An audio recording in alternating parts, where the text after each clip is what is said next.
Welcome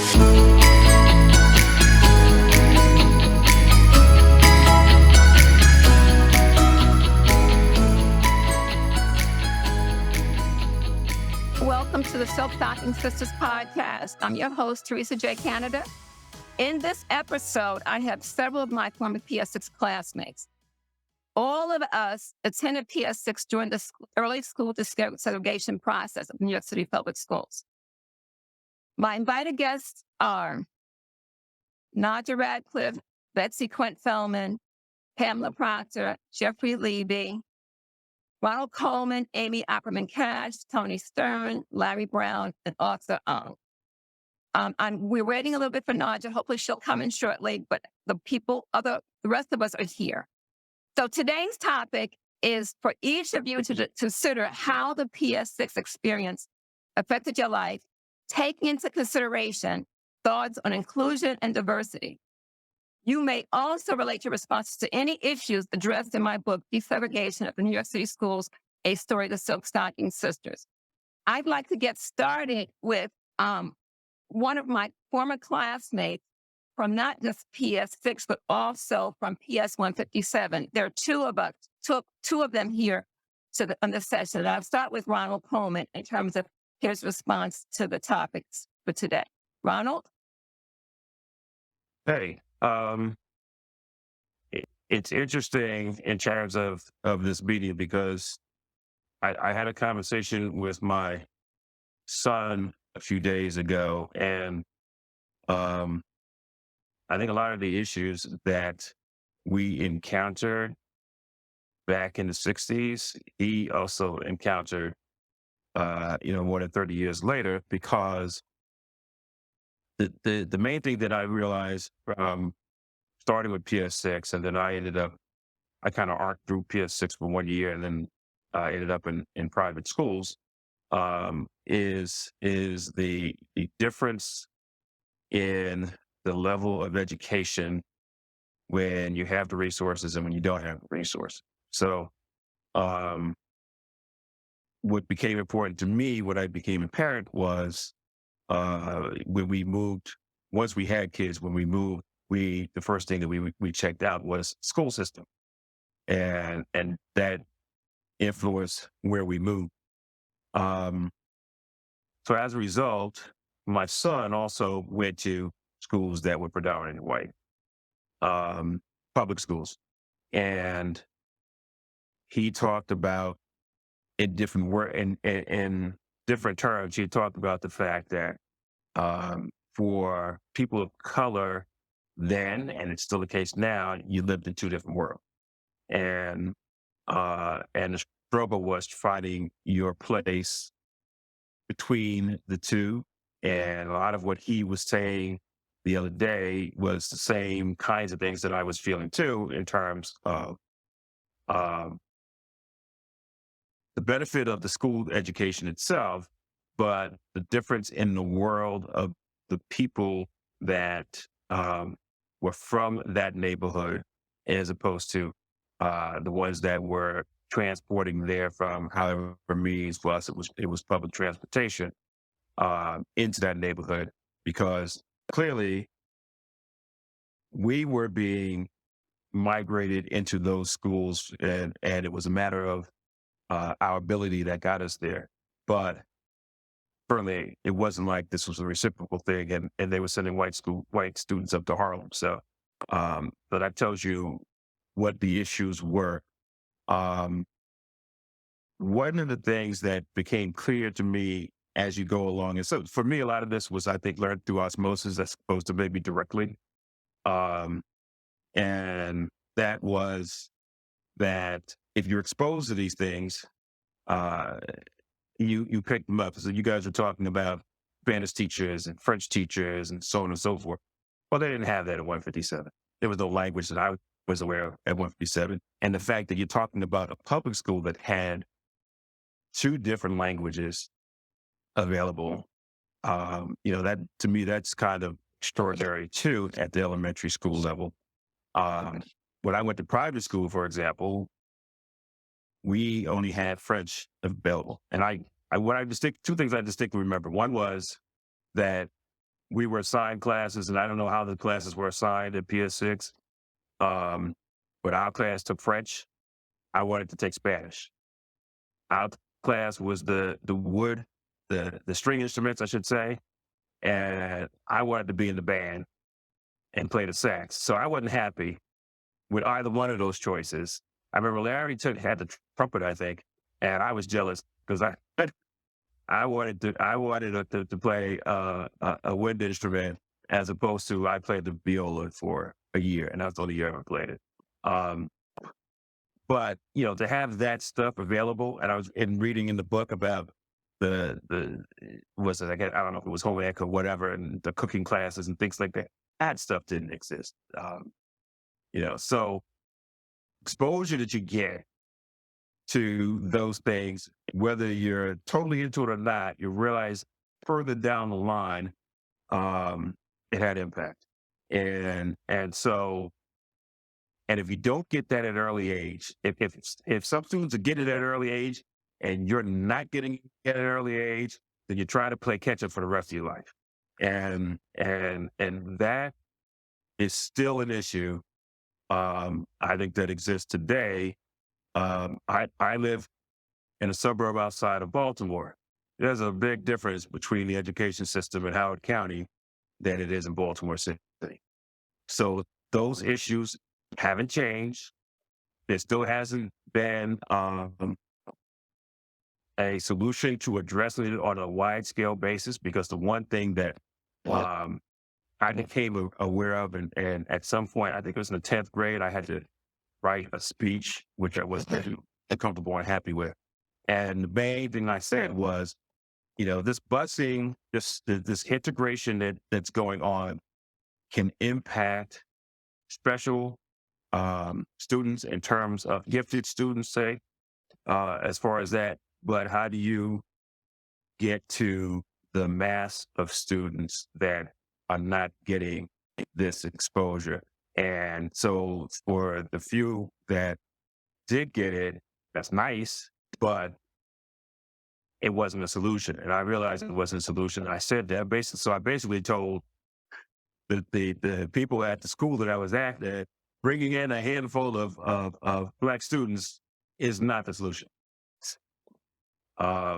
So that's what I got out of it, because it was two different worlds, both on an educational basis, social basis, economic basis. And if you are a person of color, then it generally means you're the one who's going to be making the adjustment. And that therein is probably one of the biggest differences, is that we're the ones that had to be flexible in terms of how we lived our lives and how we conducted ourselves and so on. And to some degree too, there were probably certain eyes on us in terms of how are you handling yourself, because what kind of path are you setting for those that we may consider to do this with after you? So even if we weren't fully aware of it at 9 years old, that's probably the reality of what was going on. And I must say, you guys are more about the details of that school than I did, because I guess maybe I was just there for a year.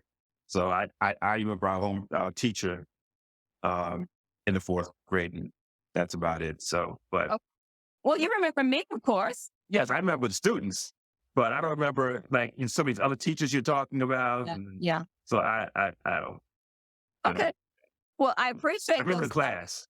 Yeah, I hear you. But I'm just saying, I wanted to make it, because it wasn't just what I was saying in the book per se about the different situations, but also, in essence, I'm saying that this was just, and I just say this, it's an experiment. What happened at PS6, it wasn't just a typical desegregation process. What happened at PS6 was an experiment. And the point being that based on my research, there was a consideration in the New York State Public Schools to try to make that the more diverse situation. But what they did, they assigned feeder schools and cinder schools. When I did the research and found that PS6 feeder schools were the schools that were going to receive students, whereas cinder schools, ones that were sending students out. Okay, here's Nadja. So PS6, PS 157, the school that you and Larry and I attended, was actually a cinder school. Okay, it was. But PS6 was never a feeder school. None of the students should have ever gone to PS6 from any of the other Harlem or East Harlem neighborhoods. Right. So that's why I decided I've got to talk about this, got to write about this. This is an unusual situation. And now Larry, I know you recall Larry. Thank you, Nadja, for coming. We got the information. What happened basically was that I don't know what happened to other people, but I was hoping that Jonathan would be here because Jonathan came from I think he didn't come from my neighborhood school, but he came from the neighborhood, which was really one of the areas that Larry and Ronald and I were part of. And some of the women in the book were part of. So it's a very different process where we were tested, I believe, coming in. Okay. Now, Arthur, I don't know what happens, how you came about going to PS6 and everything. I want to transfer. I want to talk about Tony again because Tony, he left PS6. So Jeffrey left PS6. Besty left PS6 after fourth grade. Tony ended up going to private, just like Ronald went to private. Betsy and Jeffrey went to the local rezoned elementary school. So I want to just ask very quickly if, Tony, you can make a point about having had that experience in fourth grade, kindergarten to fourth grade, and leaving. Did the PS experience connect with you in terms of looking at inclusion and diversity, that kind of? The most striking thing for me when I think of inclusion and diversity is, frankly, as I mentioned to you all at the last session, the baseball game. The most vivid memory is the baseball game that Ronald, Colemen, and Jay and I and a few others pulled together in Central Park. I mean, that in terms of just vivid memory, and one could argue that's not the only criterion, but that was the most striking memory that remains like it was yesterday to me, and including, frankly, very positive sense of experience emotionally with Ronald. And frankly, I remember Ron better than anyone else in terms of young men and women of color. I remember to this day feeling simpatico with him and feeling like this is a great guy. It's not only a good ball player, but a really good guy. So that had a lasting impact in a way. I will say, though, when I went to Riverdale Country Day School, Jay and I, from 5th through 12th grade. And we had a bunch of quote unquote scholarship students there that also had a big impact on us, including playing football and playing other sports with them. But that's neither here nor there. In terms of early exposure to diversity, I'm going to say that PS6 was, in some sense, at least a minor success in my life, because of the very positive interactions I had with every one of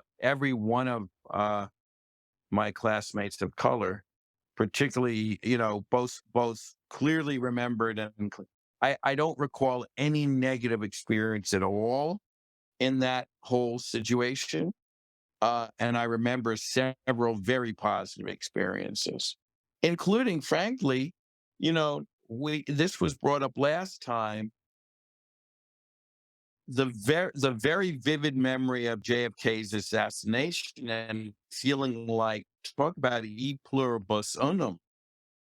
We all felt as one class and one nation on that day. And the fact that there were various backgrounds, including different colors, joining together in that one experience is one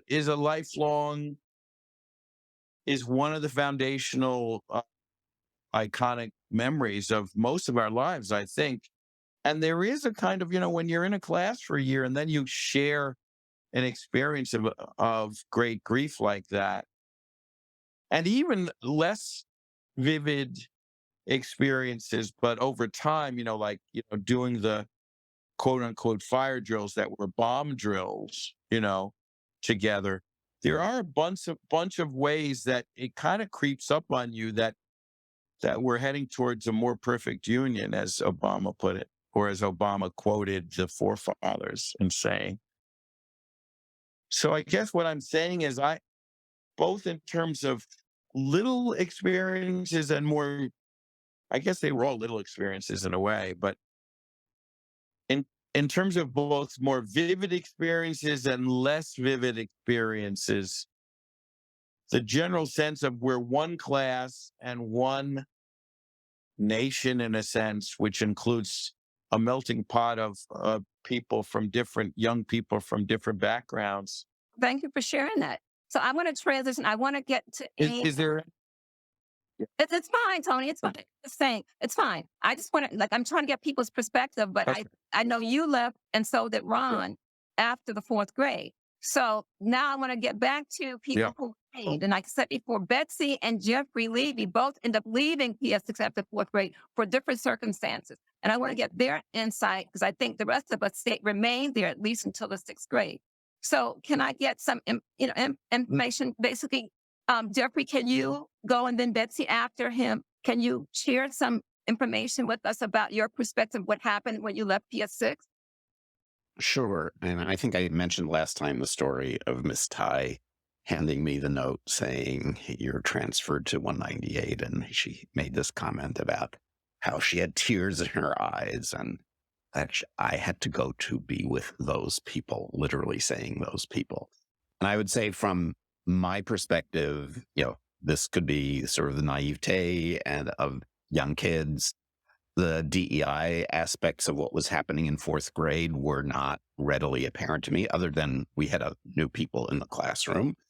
Um, I think it was more, it's interesting, Ron's comment about all of the extras that we had at PS6. We didn't have those at 198. We didn't have language teaching. We didn't have music. We didn't have a yearbook. But I can't say that struck me as odd, which in retrospect seems really strange that it didn't strike me as odd. But I think I learned more about living and working across, playing across cultures at 198 than I did at PS6. I think partly because I was then a relatively minority participant. And I think that just teaches you very different things. And I would say certainly and I would then say, perhaps the more traumatic or forming experience around race and equity issues for me was the school strike in 1968, which was when we were all at Wagner, which was so divisive for the country, not the country, for the city. Well, of course, if it happens in New York, it happens to the country, right? It was so divisive for the city and was certainly, for me, politically a formative experience because my parents were very active in opposing the strike and helped occupy Wagner to keep it open and all that other stuff. So it was a very much more dramatic, I think, experience than some of the other things that we've been talking about. I know that in the 1960s, studies were done. One of them was referred to as Pygmalion in the classroom. And teachers were taught that if they constantly stroked the children and said, "You're the brightest, you're the best, you're the best," that they would get good results from the children's work and achievements. Okay, so with that in mind, this is how I interpreted my response to your question. How did the PS6 experience influence me after I left PS6?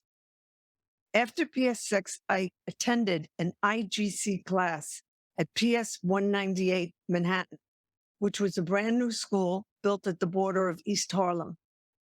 I was walked to and from school by Jeffrey, whose parents were neighbors and very close friends of my family. In fact, we refer to them as Aunt Loretta and Uncle Max. At 198, I remember spending over 5 months on long division. I also remember a boy named Angel who acted out impulsively and was seated right in front of the teacher. I asked my mother why the teacher referred to him as an angel if he was not a good boy. My mother then explained that the name Angel was really Angelo in Spanish, Angel. At 198, we had wonderful birthday parties and I made many new friends. I also took the Hunter test. Talk about pressure. And I passed, so my mother was relieved to know that my education hadn't suffered. Hunter College High School was a 6-year all-girls high school run by Hunter College of the City University of New York. Hunter was located a good 22 blocks from my house, so I rode the subway or took a bus. At Hunter, we were constantly taking tests, and it was very hard for me to adjust to this type of pressure and the need to memorize facts on a daily basis. My mother had to assist me in studying and push me to achieve. My mother also became the PTA president and was well respected. I was under pressure to prove that I was indeed the successful daughter of the PTA president and the successful and gifted kid that I had been labeled since PS6. The pressure was too much on me, and I retreated into the safety net of ballet school and classes at Martha Graham. I decided that I would become a professional dancer, to the horror of my parents, who believed that I would have to pick a paying job and marry a man who made a good living like a doctor, lawyer, or accountant, or simply the king of New York City. I started to goof off, and I did fail a few tests, much to the indignation and wrath of my mother.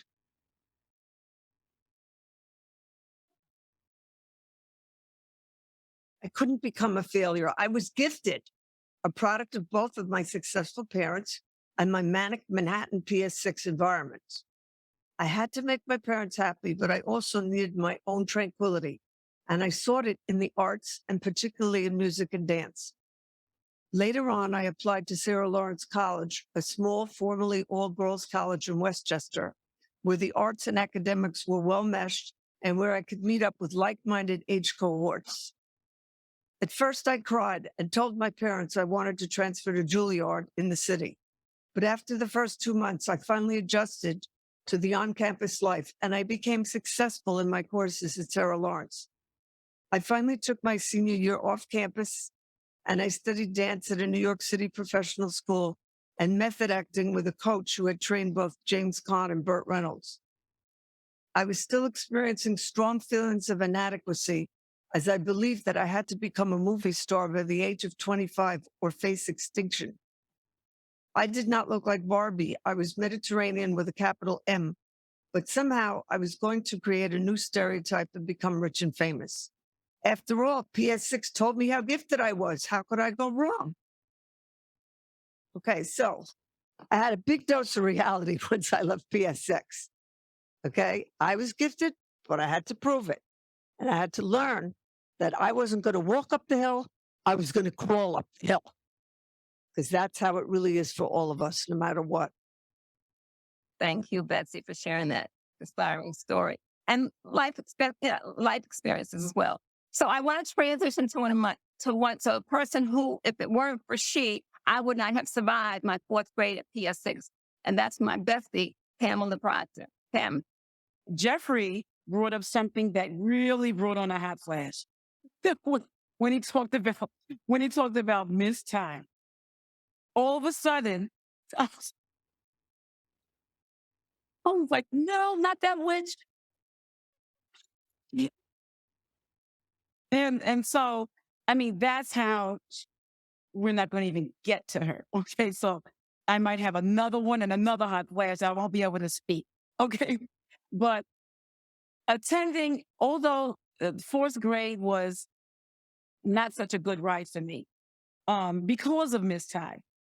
Because 5th and 6th, especially 5th grade, I loved her because to me, she was funny. That was number one. She was funny.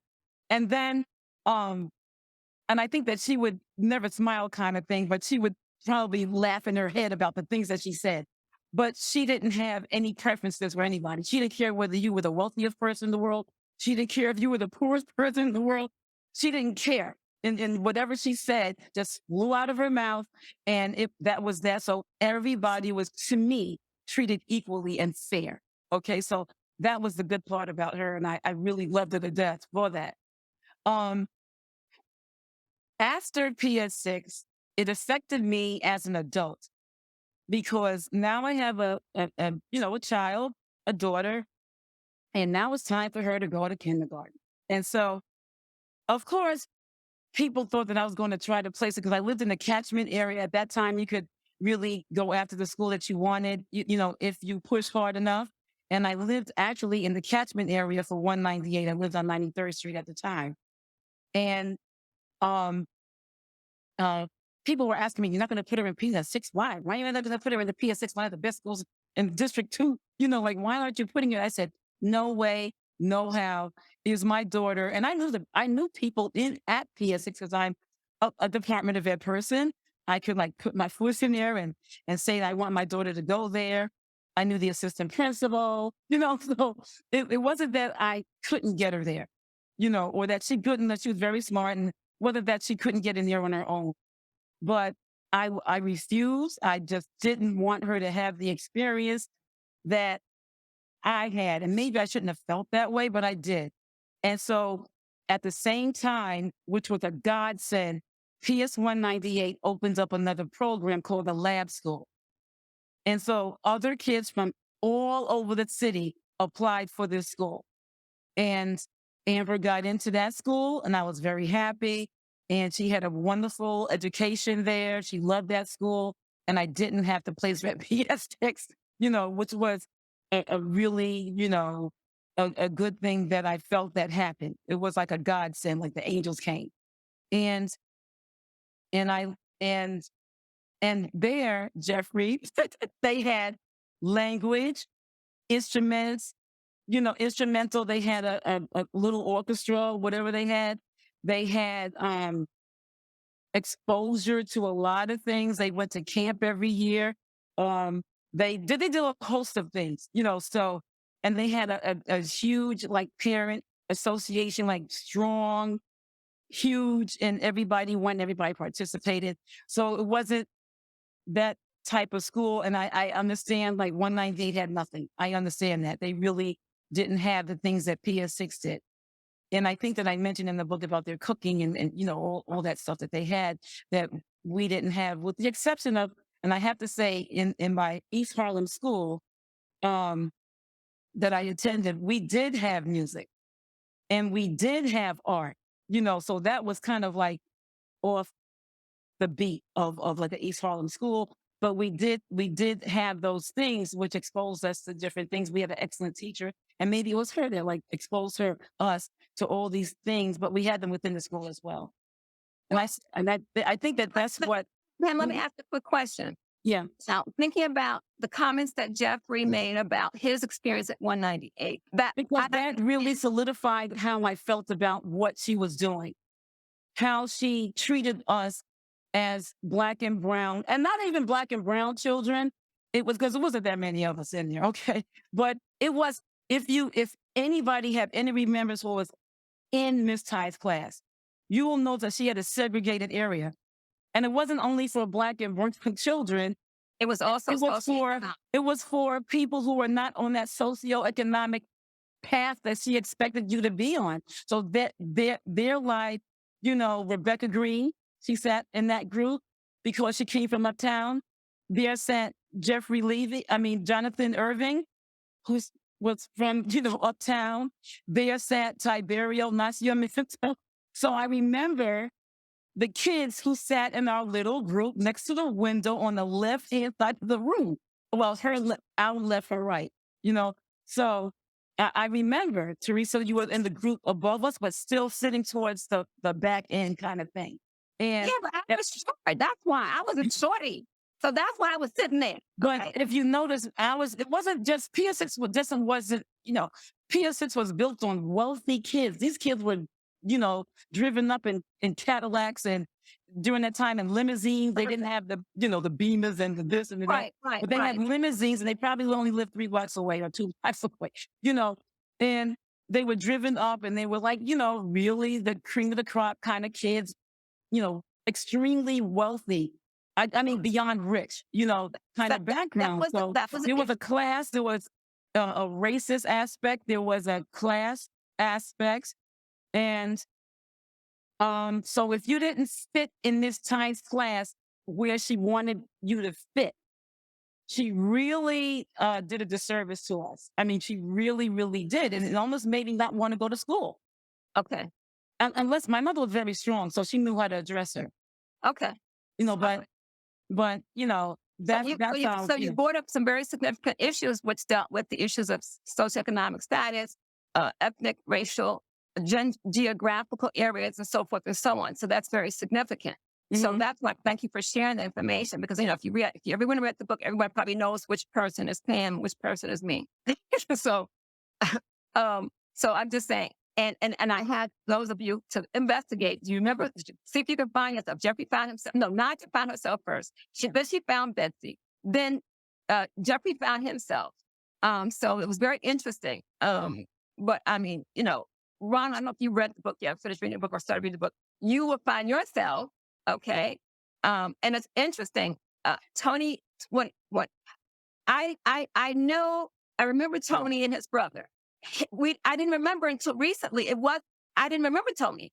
I thought it wasn't until he signed the consent to be on this podcast that his name was Anthony.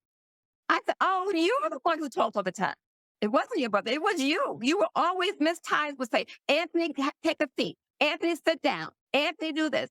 He was always all over the place. And it didn't dawn on me till just about a month or so ago that Tony was Anthony, that Miss Ty was told to sit down because he was always talking. So it was very interesting how time has passed and how we look at people and assess and so forth and so on. So it's and Tony, I think, is still the same now. But anyway, Can I say something, Teresa? One more thing that I thought of. It was funny because when I thought about your question, and I was telling my brother and said, I just recalled this. See, we were placed under, those of us who came, in fourth grade, we were tested we had to have the highest of everything. We probably had, highest, like the high reading scores, high math scores, high this, high that, and the teacher had to feel that we had a certain type of exposure to things. But one thing that I remembered was that we were given a psychological test. And the only reason why I knew that because I gave them. And it dawned on me. I was, tell us. One of the tests that I remember clearly was called the House Street Person. If anybody has been in the Department of Ed and they really talk to the school psychologist, they would know what type of testing was given. That's the social emotional portion of the testing. And we were given that to see the test if we were okay to be in the school. It's okay, how do they think about themselves? How's their family? How do they represent themselves? How do they interact with other people? How is their family structure? That House Street Person tells you a lot. Yeah, I mentioned that in the first podcast, Pam, about the fact that we were assessed and tested and so forth and so on. And that, I mentioned before that they preferred the nucleus household.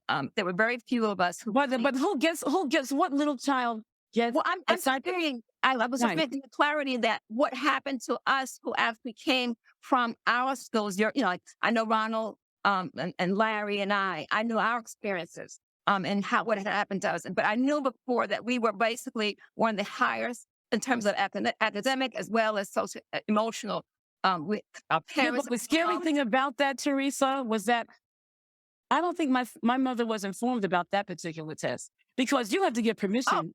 You have to get permission to get those tests, and I know that my mother did not give permission. But maybe back then they weren't doing it, Pam. And my father, yeah. Okay. I'm just saying back then it may not have been. But Ronald was very explicit when he discussed the last podcast about his experiences and his parents, so forth and so on, and their pursuit and so forth and so on. So I think that, in a sense, is a confirmation of some of the things that people went through. And I mean, there's no question about it. When I talk about what we all ended up achieving beyond PS61, the girls in the book was significant. We didn't have to get to that point. Okay. And I want to get to Arthur and his perspective, but I also want to get to Nadja, because Nadja and Betsy both attended Hunter after leaving PS6 and how that experience impacted them, which I had some questions about, because I think that just like I ran into someone who attended my elementary school, I don't know, Ronald and Larry. Larry, I don't know if you remember um, Everett. Everett, do you remember Everett, Larry? Yeah, from 157. Yes. Yeah, she used to live right like when you come out the 127th Street side, she lived right down the block. On the left-hand side. Yep. Yeah. Oh, Everett. So- I want to mention this. I want to mention to you, Everett. I ran to Everett. She and I think we were on the same class. You, Ronald, and I were on the same class with Everett. She was our classmate. I ran to her several years later in the neighborhood, someplace in the neighborhood, and she also attends Wet Hunter. Okay, so what it says to me is that there's a confirmation that goes back to in terms of the cream of the crop. Fred's grandmother did not want her to attend PS6. That was too far for her to travel, because I remember this in the beginning. So what happened? Everett still was able to be successful in PS 157, and she was admitted to Hunter. She passed the test and admitted to Hunter, and she was. I don't know how long she stayed there, though she said she attended Hunter. But my point, it goes back to confirmation. What Pam is also saying, that those of us who actually were able to be admitted, quote unquote, in an official way to PS6, we all were basically from high academic backgrounds, family involvement, emotionally somewhat socially emotionally stable, so forth and so on, and had support from the community or parents. So I think that said also in terms of the cream of the crop. But I also think that also said a lot about I think that now Nadja, I'm going to get to you in a second, but I'm just saying to you, PS6 had so many highly academically oriented students, and they couldn't take all of us. But they took Everett because she was probably still the quote unquote cream of the crop, still left at PS 157. All right. So my thought is, what are your thoughts about that, Larry? You're leaving PS 157 going to because I don't know if you all know this. Larry was still to this a fabulous artist to this day. Fabulous. His artwork was stellar then, and it's probably stellar now. Okay, I'm telling you, what the things he just a doodle all the time in class. And when you see his stuff down, like what? So please, Larry, would you please tell us about your experience coming to PS6, leaving 157, come to PS6, and how will you move forward with your artwork or what you did beyond that? Well, first of all, I still do artwork from time to time. I sell some of my sketches, but I present my artwork now to a lot of blind people because I lost my eyesight in 2006. So my community that I deal with a lot down here is, they're blind, and we have blind artists. We have a blind artist group as part of our blind organization. So I still sketch here and there. I do paintings here and there, but the sighted community hasn't seen much of it since I lost my sight.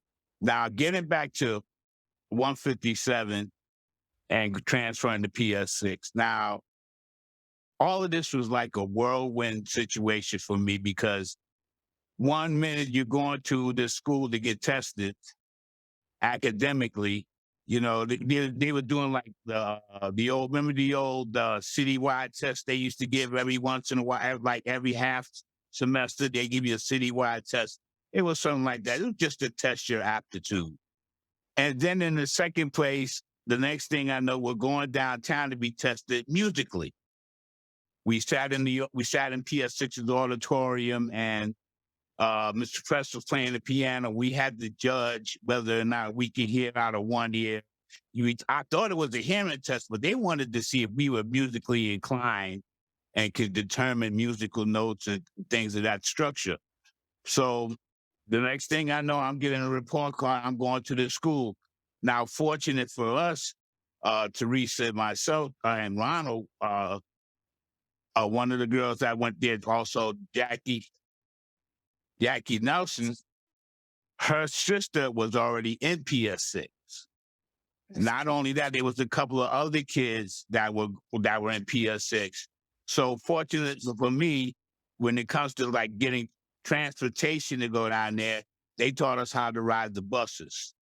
And so, you know, my mother didn't have to take me down there or anything like that. I got Jackie's older sister, made sure we got on the bus and made sure. But by the time I got to PS6, they were getting ready to graduate. So the fourth grade, I remember the first day of school, it was a weird situation because there was a lot of kids staring at us like, I won't say they were staring at us like we didn't belong there. I got the impression they were staring at us because they'd never seen people of color before. That's the impression I got. And I got the same impression looking back at them.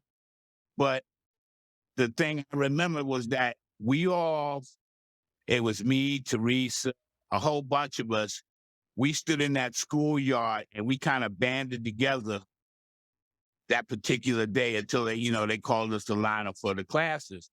So after that, I say that most of the time in that school, I can't say I experienced any like racial slurs or, because we were 9 years old. Who the heck to say, somebody's going to say the N-word, but I'm going to tell you a story.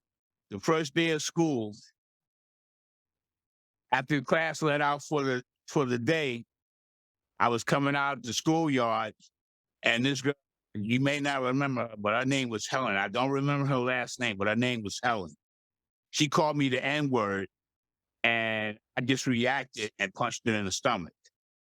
Now, unfortunately for me, when I punched her in the stomach, guess who was standing right behind her when I did it?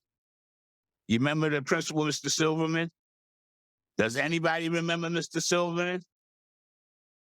I think I think it was the assistant principal, and Miss Andrews was the principal, something like that. Right, that's correct. Standing right there, and they called my parents, and I had to come. She had to come get me, and I was punished for it. But after that day, I didn't have no problems with Helen. As a matter of fact, one of the school plays that we watched in the auditorium, we were sitting next to each other, and we were fighting over who was going to get the armrest. And because neither one of us wanted to give in, we wound up holding each other's hand. And we held each other's hand during that whole play at the auditorium that day. But other than that, I think that most of the kids in that school were friendly towards me. I remember going to birthday parties. I had two good friends. One was named Arnold Slansky, and one was named Craig Reed. Craig lived on 81st Street. Arnold Slansky lived on Madison Avenue, right off 82nd Street. I used to go to their house all the time. Their parents were wonderful. And Arnold Slansky's father was a photographer, and they had a dark room in the house that he showed me how to develop pictures. And I'm saying to myself, this is an experience that I would have never had happen to me if I didn't go to PS6. One thing about PS6 I love is the fact that we lived on museum, our school was by museum miles. So going to the museums on field trips, that was an experience. I never thought about like whether it was black and white. It was just kids enjoying class. I mean, because in 157, we didn't have a gym. We didn't have a music room. We didn't have a place where we could play. And we didn't play instruments in 157 in Harlem because the school was economically deprived. Another thing was that school, 157, was a very old school. I think it was like it was built pre-Civil War. That school I'll check that out, but it was in 1800. They had like a plaque at the 26th Street side, right there. It said the school was built in 1862. That's how old that school was built where we went to. Now coming to PS6, we got new desks. I mean, I got to play the trumpet. I got to play the trumpet for 3 years straight. I got taught Spanish for 3 years straight. I had wonderful teachers, Miss Gordon, Miss Hexter, and Miss Sherman. They never showed me any how can I say, any ill will or they wanted to make sure, especially Miss Hexter. Miss Hexter wanted to make sure I got the best education I could. One time, I'll tell you a story. One time I took a test and I failed it, and Miss Hexter wanted to take it to our parents and had them sign it, and I forged the signature. And she knew I forged the signature because she told the classroom, everybody in the class, what I did. And standing outside was my mother waiting to take me home. Another punishment again. So I learned to do the best. Now, the only thing I could say about PS6 was my parents wanted me to get the best of education, but my parents were from the South. My mother was from Florida. My father was from South Carolina. Their education wasn't somebody I could go to and say, well, what, do you know anything about long division or math or anything like that? I had to do this on my own. And my mother, she didn't put pressure on me, but I knew that if I didn't succeed, there was going to be pressure on her in terms of, how can I say it, in terms of disciplining me. So I tried to do the best that I could with what I had. And that's when the IGC came along, and I found out that I had a gift because, like I said, my parents didn't help me much in terms of academics. I had to do it on my own. But one thing I learned was if I was going to get the education that I needed, I was going to have to study the school. So most of the time in PS6, when it was time to leave to go home, I was staying after school and getting tutored. Now, you never told me about that. I went from PS6 and I did the same thing when I got to Wagner. I stayed after school. So, because I wasn't going to get help from my parents. But as far as like racial diversity and racial inclusion, I didn't see that. Now, I will tell you something, like when it came to sports, like baseball, you might have a white team against a black team because that's how we usually played our sports. Now, back in those days, white kids didn't play basketball too much. They were about baseball, football, and the game we used to play called punch ball. I don't know if a lot of you remember that, but that's what we played all the time, punch ball. But it was always the white kids against the black kids, which in retrospect, I don't think that was just a racial thing. They just didn't know us well enough to say, well, I want you to be on my team.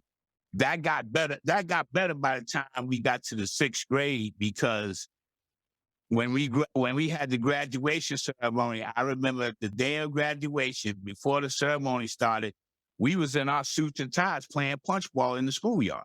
Thank you for sharing on that, Larry. I appreciate that. I really do. We got have another session to talk about these extracurricular activities.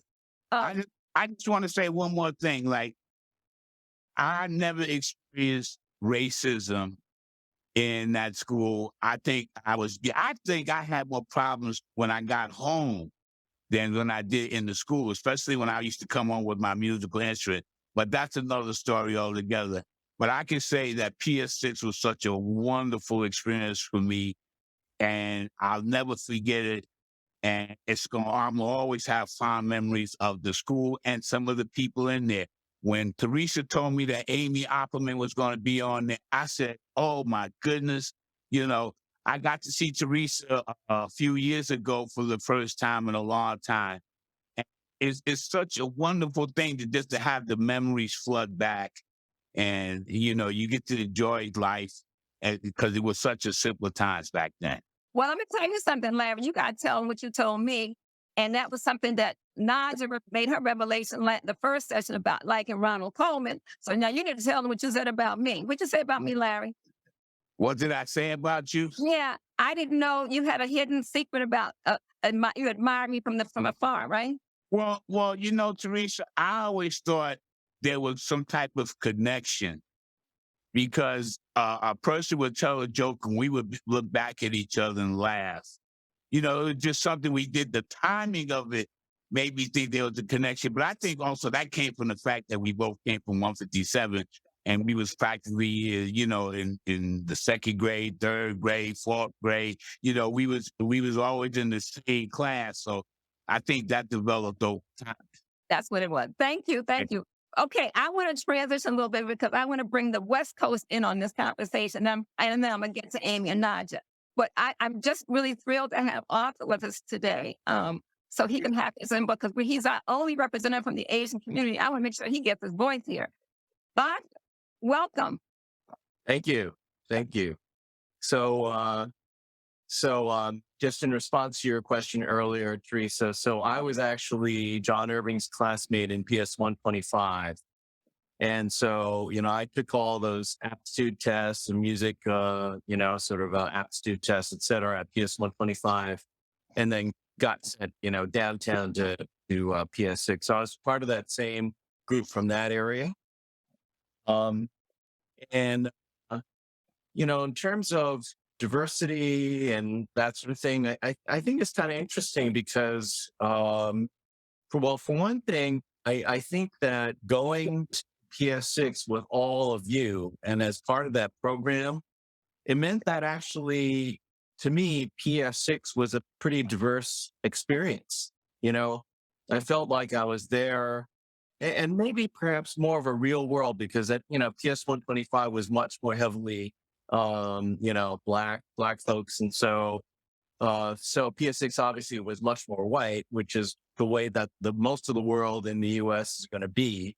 So, but on the other hand, I think it was diverse, it was mixed, and I thought that was a great sort of learning experience, a great environment to grow up in. I think that when I think about what everyone's been saying on the call, I think a lot about my parents and how my sort of experiences. And I think they are different because I was Asian and partly because of my parents, because, they came as students to the US, always intending to go back to China. And what happened was the communists took over China and they decided to stay.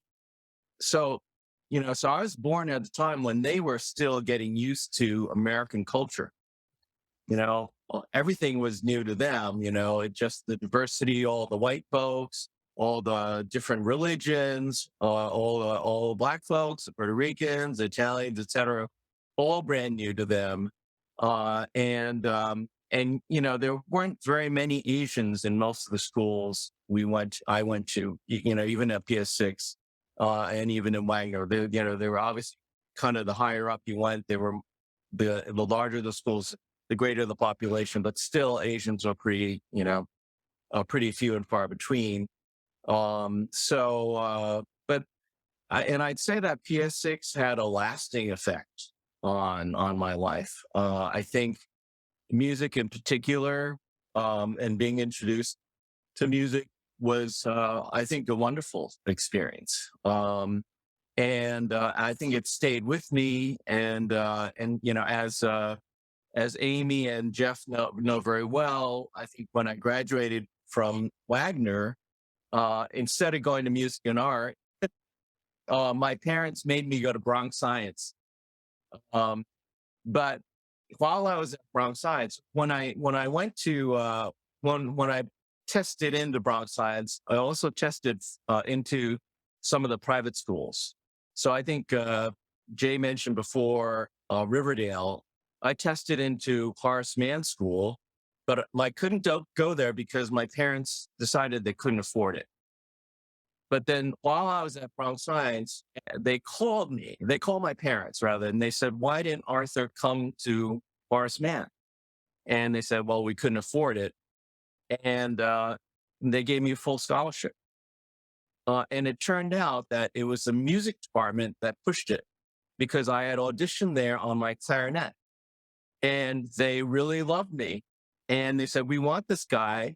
So they got the school to give me a full scholarship. So I went to Horace Mann on a full scholarship. And then the funny thing was, then I was reunited with a whole bunch of PS6 people, Robert Hollander, Ed Adler, all these guys who were in, at PS6 long ago. All as if this is just to say that I think music had a lot to do with my education. I agree with what everyone says that PS6 was a great school to go to, And as I've learned more about education, I think like third and fourth grade are really crucial to children's, educational advancement. And actually, a lot of the people are saying during the pandemic that kids who were in those grades are really suffering a big setback because of all the schools closing. So I think that was a great time for us to go in terms of age. And then I'd mentioned something to Teresa, which she said I should mention on this call, which is that, pretty much after high school, I'd say I really didn't do that much in music, but it always stayed with me. Actually, in college, I sang for 4 years. I had a voice scholarship for a while. Anyway, and then just I retired a couple of years ago. One of the things I did was to join the board of the local symphony. It's called the Pacific Symphony Orchestra. And then in January, I was elected chairman of the board of that symphony. I'm the first person of color to be chair of the board. And I just sort of felt like it's this continuation of, the influence of music on my life. And so it's, and, it's partly that music has always just stayed with me. And it's just always been important part of my life. And I do think that music actually affected our brain development, meaning, I think it really I don't know, helped to supercharge our intellectual growth and that sort of thing. Well, often you're absolutely on point because I've done research. If a research person again, there's a correlation between musical acumen and academic achievement. So, and Jeffrey, of course, you probably concur about that. But I'm just saying that is in fact true. And the earlier you have the exposure, the more of effect it has on your later life. So having that musical acumen really does help academically and academic achievement. So there is a correlation. And I believe that the earlier you have access to it, the more effective it is long term. So it's like you've come full circle on this. And congratulations again, Arthur, on your appointment. Really well deserved. Thanks, Teresa. So now let's transition now to Amy, because Amy is a music person here. She's an M&A, just like Pam and Jeffrey are music and art grads. So I want to transition to Amy if she can have some input and respond to the questions, and also brings issues that she want to share. Amy? Hi. Yeah, well, first of all, I want to say, and this addresses what Pam wrote in the chat, I'm so glad I didn't have Miss Ty for my fourth grade teacher, because I think Larry and I had a different teacher, and we didn't have that same experience of this bitchy lady who just, separated you by your whatever she thought was, the hierarchy. In our class, what I remember is that creativity was the key. And so she kind of encouraged a lot of us to be as creative as possible. And just one more thing to Larry, my mother was a volunteer. She was an artist, and my mother used to volunteer to teach the blind kids at PS6 to do art. And I always thought that was pretty amazing. And it was something that I didn't really appreciate till later. But aside from the fact that I completely blocked out that PS6 had a music department, I guess I want to say that, when you went to PS6 as a white kid in the neighborhood, you didn't think about getting into it. You just went because it was like the neighborhood school. But what I was very aware of was the distinction of the socioeconomic sort of invisible barriers, and I think that I was very sensitive to that. I was also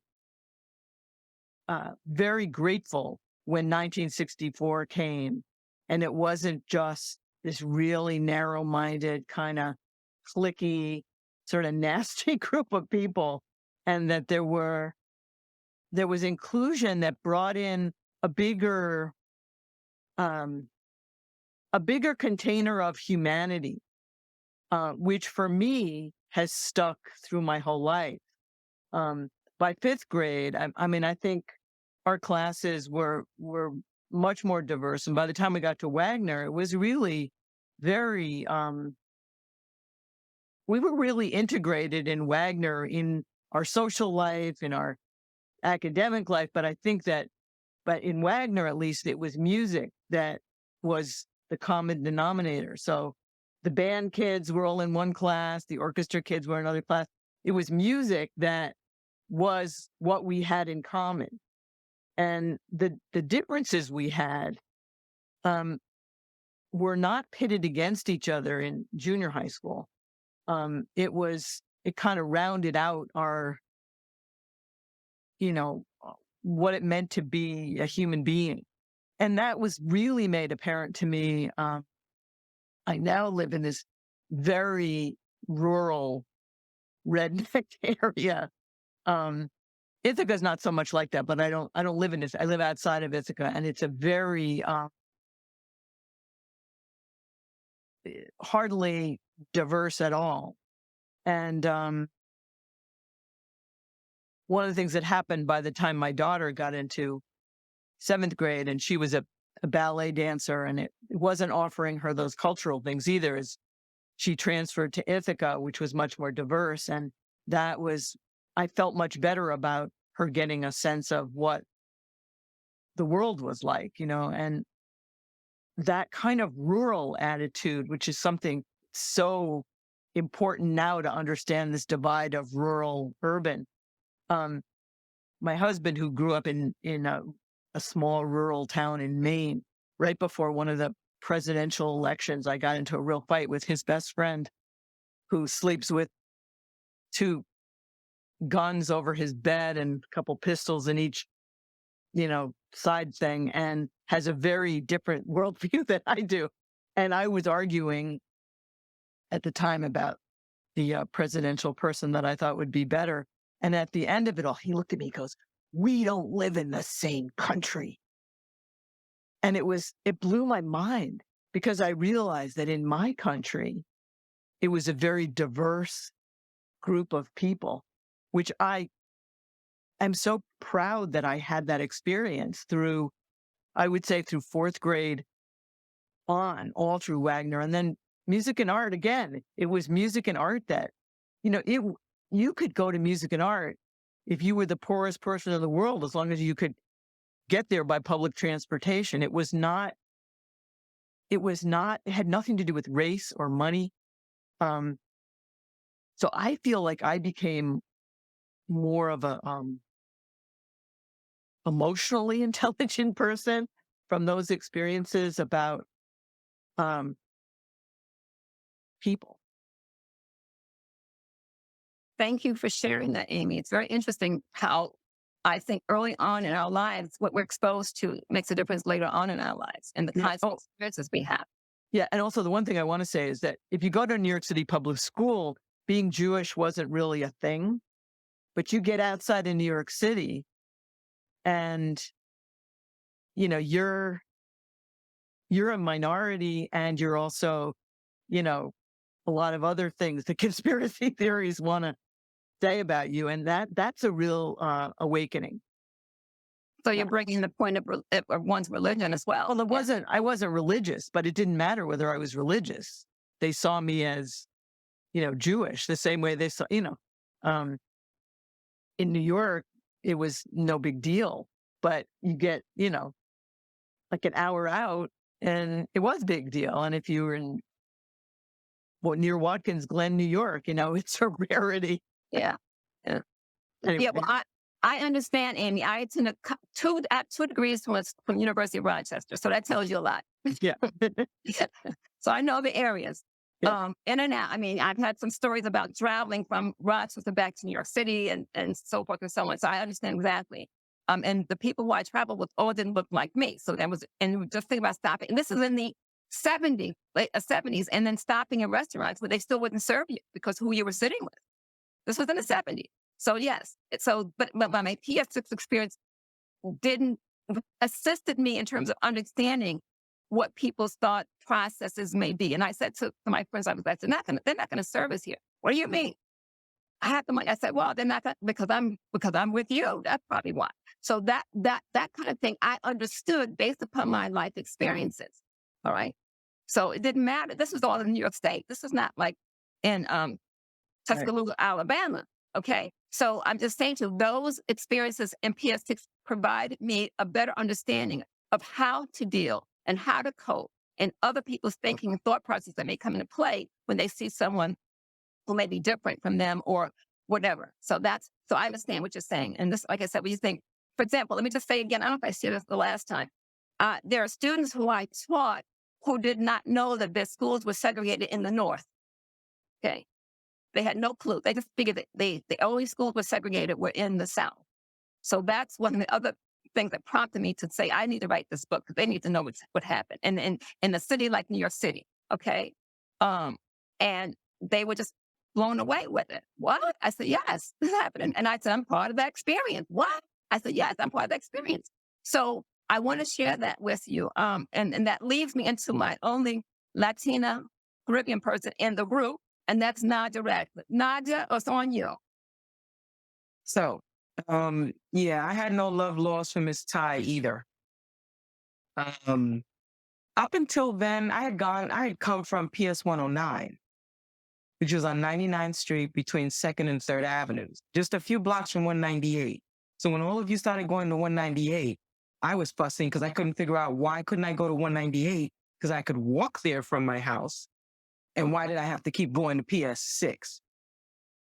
But my parents, I think they were impressed with the idea that I was going downtown. I don't think they ever pushed I don't know what happened.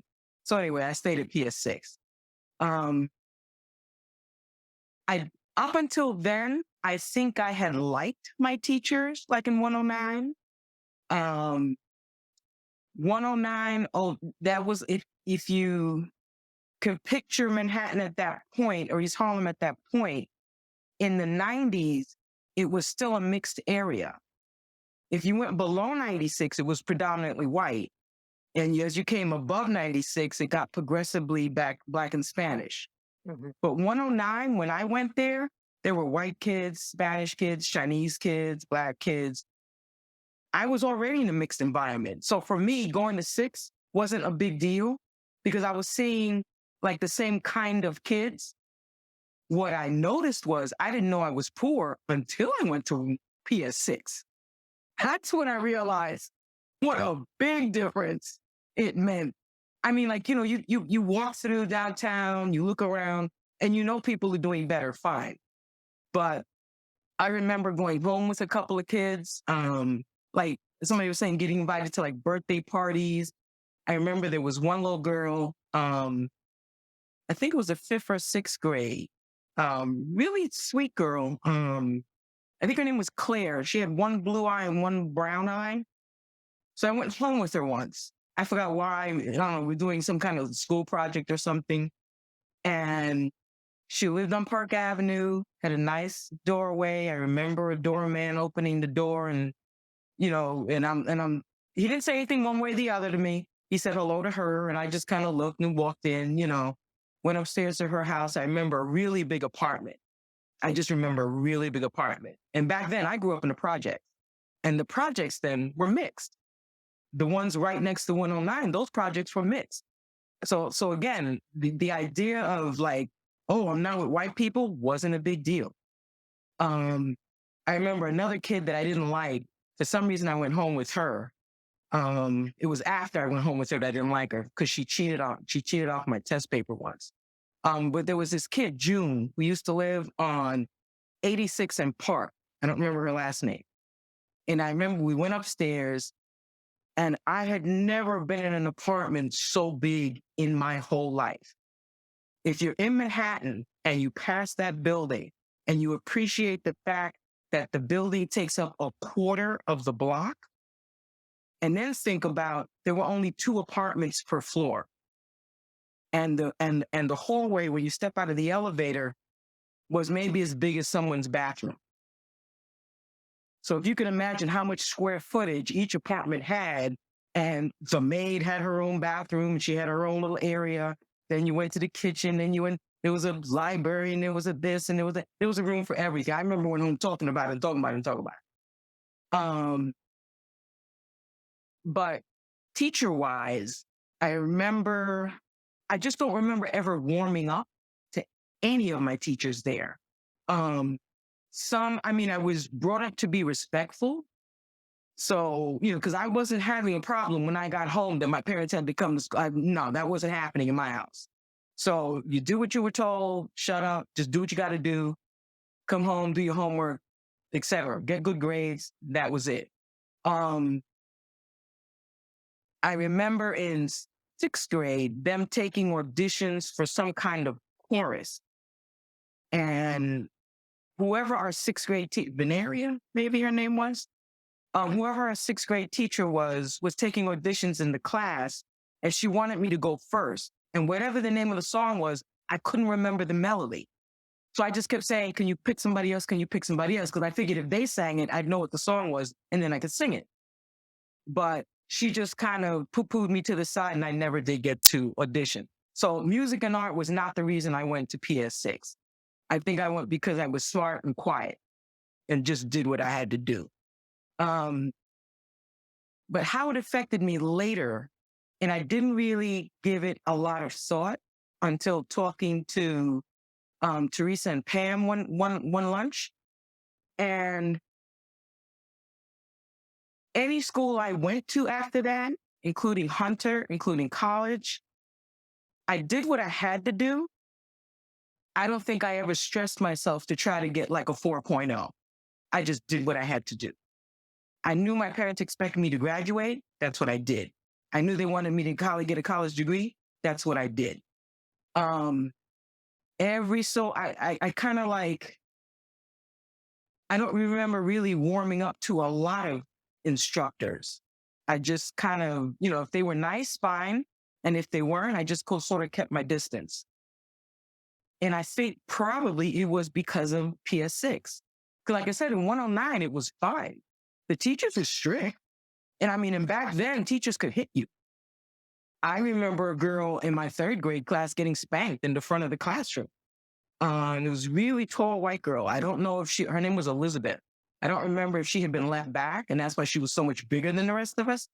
But I remember she talked back to the teacher, and they called her mother in, and the teacher spanked her right there in front of the class, and we were just sitting there.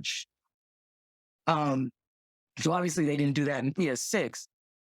But yeah, I think my whole interaction with school, how I saw school, I was always closer to like other classmates than necessarily looking for teachers to like be like a substitute parent or something.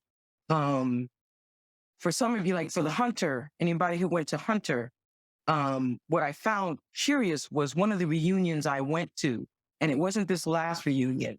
I think it was maybe the 30th or something, where a lot of young ladies talked about how the school really like saved their lives. I don't know what was going on at home, but they talked about all this camaraderie and all this kinship that they found at school, and that the teachers and the guidance counselors and most of the Black Hispanic kids were looking at each other like, what are they talking about? What is this, all this, we couldn't understand what, like, school was nice. It was fun, but I don't think I ever let myself really get that attacked ever again. Maybe after school activities. I want to ask you a question.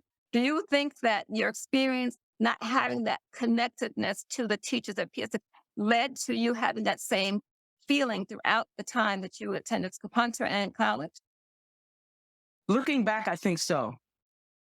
It wasn't until talking to you guys about those, because I kind of like just have left all that behind. The most fun things I remember about PS6, the education was good in the sense that we were exposed to things that I noticed the kids in 109 weren't exposed to. And I think I remember telling you about even something as simple as making paper mache marionettes. Back in my old school, they were still like pasting cotton balls to paper and doing things with like popsicle sticks. They weren't doing anything complicated. Things like that. So I noticed that there were things I was learning there that weren't being taught at 109 because, after school, I go back to my neighborhood. So I play with, the friends that I grew up with. So occasionally we talk about school, but even that got hard because I was talking about things they had no clue what I was talking about. So I just finally just didn't talk to them. And my parents weren't big on me being on the phone. So it's not like I had anybody I could go home and call and talk to, like what happened in Pier 6 that day. That was it. That was it. I just sort of kept it to myself. That's an interesting point. As I mentioned, if it weren't for Pam, because Pam and I spoke almost every night on the phone, almost every night we talked to each other. And if those of you who read the book, you'll see the piece that Pam and I have a piece in. We were like the cohort together in terms of trying to change the way in which Miss Ty was addressing us and how she was treating us. And if I say that, you'll know who I am. If you read the book, you know which person I am, which one is Pam. And we both really, really found that to be the most poignant part of the type of discriminatory practice that I believe was taking place with us. And when she, in fact, chose to pull on us when we didn't have our hands up, okay? She would only call on us when our hands were down. Now, mind you, everyone knows that when you want to answer a question, you raise your hand. Okay, you have an answer, you raise your hand. Well, what Miss Ty did to us was she would not call on us when we had our hands raised. But once we had our hands down, we didn't have the answer, so she would call on us. And I say this really the point of having been an educator in that sense, that why would you do that to a child? Why would you do that to anyone? Okay. But I believe part of it was the fact that she wasn't so much trying to humiliate us in that respect. But what she was trying to give the indication to the other students in the class that we weren't smart. So people who look like that aren't smart. So therefore, they don't have the answers. So that means, they're not smart.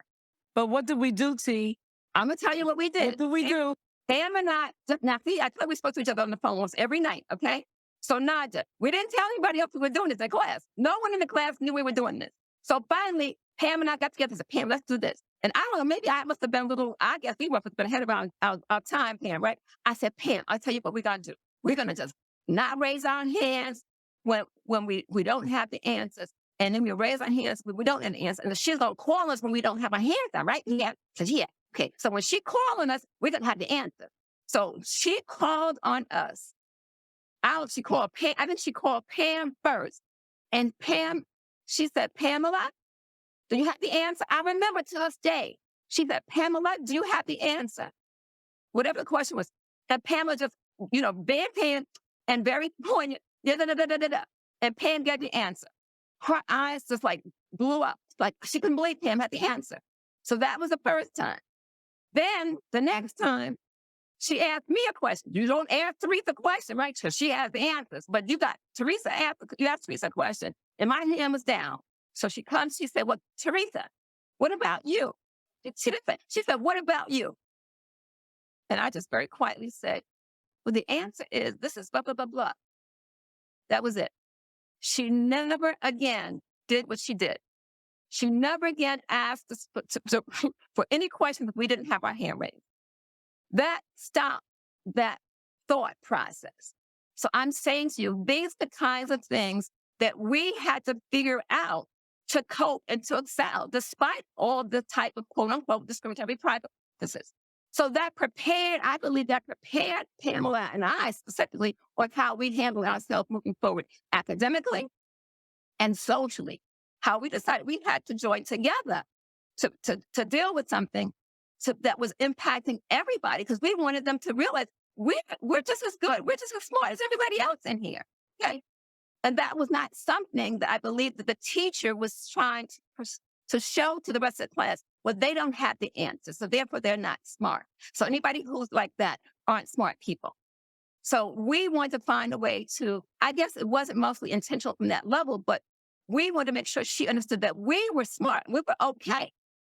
So in essence, that's why we have this thing about Miss Ty. Now I'll tell you, I was in Miss Texas class, fifth grade, and my favorite teacher was was my sixth grade teacher, Miss Monson. Then she got married, Mrs. Dry. Then she went back to Miss Monson again, all in the same year. Okay, so she was fly girl. Okay, she was the fly teacher. All right. In fact, that's a term used when you're really stylish and everything nice, beautiful, handyman. You could lay a fingernail polish and, long nails and stylishly dressed and for the time. And this is in the 60s. So she had the mini skirts and everything. All right. But my point was, she made me feel important. Okay. And for those of you who had Miss Gordon, I found my PS6. What do you call those books that you have when people sign autograph books? I can't remember what they were called back then. I found my sixth grade book. And Slam books. Right. Miss Gordon signed my book. Miss Gordon signed my book. I got to share with you. We got to get together because I got to share this stuff with you. I have all these things. We've got to get together. Unbelievable. I can't believe she wrote this. As a matter of fact, I ran to one of her colleagues, and I still have an email from him. A friend of mine had a birthday party for her partner. And it was his 70th birthday party. And I was invited. And there was a couple there who were former music teachers. And one of them knew Miss Gordon. And he said, oh, she just passed 3 years ago. That must have been a couple of, I said, oh, I had her music PS6, blah, blah, blah, and so forth and so on. I said, he didn't remember Mr. Press, but he knew Miss Gordon. So it's just interesting how, come around. So I'm going to try to see if I can contact him so I can interview him on his perspective of Miss Gordon and how music, if we don't get music, was significant in the lives of each of us. Okay. I'm going to transition. My experience, of course, I also attended Wagner, and I'm going to say this. I think I told the story about why I didn't go to music and art, Amy, because I told Mr. Press I didn't want to go to music and art. But I ended up attending, and I told Nadja that I was just so pleased. She went to Hunter. I said I was so pleased attending Louis D. Brandeis High School. It was the best thing could have happened because, when you say you go back to your neighborhood, you don't have any friends to play with or anything. I didn't have any friends to play with in my neighborhood. Everyone else was still around PF1, PF7. They went to the local junior high schools. And I decided at high school, it's time for me to go to a high school that I could have the socialization that pretty much was kind of lacking because I didn't live on the east side. And I was tired of commuting on the east side. I'm a west side person. So I wanted to be in that west side. So that's why I chose to attend Brandeis High School. And it was one of the best experiences I had in my life. Very best experience I had in my life. And I'm so grateful for that experience. So no, I didn't attend music and art, but I figured you all had enough representation for me at 6. Okay. They always say, oh, why did you go? Yes, you had enough representation for me at 6. I said, no, I'm not going. I'm not. And I could have walked to school because I'm like not even 10 blocks away from the original M&A building. But I said, nah, I'm going to Brandeis. So that experience, and then of course going to college, it was interesting because what I want to ask each of you, I attended a high school that has a special program called College Band. This was the program that was devised for people who they weren't concerned about whether they would go to college, to give them more information, emphasis to help them. And I still, to this day, am friends with my guidance counselor from high school. And I asked her, why was I in college band, leaving Wagner, what was I doing going to? She said, because we knew that you would probably be successful. And we needed people to be successful in our program to keep the budget going. I thought, oh, no. But it's interesting because here again, academic achievement came into play. Okay. But I want to just put closure because I know time is running on now. And I want to thank everyone for their participation. And hopefully I will connect with everybody. The first podcast, the first podcast we did with our PS6 classmates will be the first session. And this is going to be in September, will be the first opening. And then this will be the second one, which will be for the month of September. So school opens in September. So they'll be the first 2. I'm only going to have 2 podcasts a month. And I will contact everybody to let you know what is going to be posted. And I'm also going to have it on my website and as well. So you can have the link and share with anybody. And hopefully this information will be helpful for those of us what we're going through now in this country in terms of what is possible. What is possible. And I think looking at each of us and what we've been able to achieve in our lives based upon this early childhood kind of experience should be an indication of what the society could become if we all had these kinds of experiences and also had the support of each other, okay, of each other moving forward. Because if it wasn't for Pamela, I wouldn't got to fourth grade. Simple as that. I wouldn't got to fourth grade, and the rest is history, okay? So I just thank each of you for this opportunity to share what you've had to share. And please definitely stay in touch.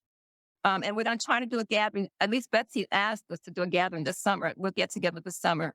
And those of us who are close. And I'll be in D.C., so I'm going to contact Jeffrey when I get in D.C. area, and also Ronald, okay? Because I have family in Prince George's County, and I have a friend who's going to be moving. She doesn't move into Anne Arundel. Is it Anne Arundel? No, it's Arundel. Yeah, Anne Arundel County, whatever. Anyway, I know it's Annapolis, in Annapolis area. So I will be coming in town. You see all? Larry, I'm in. that's right. I contact you because you're in Maryland too. Yes. So it's Jeffrey, Ronald, and Larry I'll be in touch with in the DC metro area. And when I come to the West Coast, I have to connect with Arthur. Okay.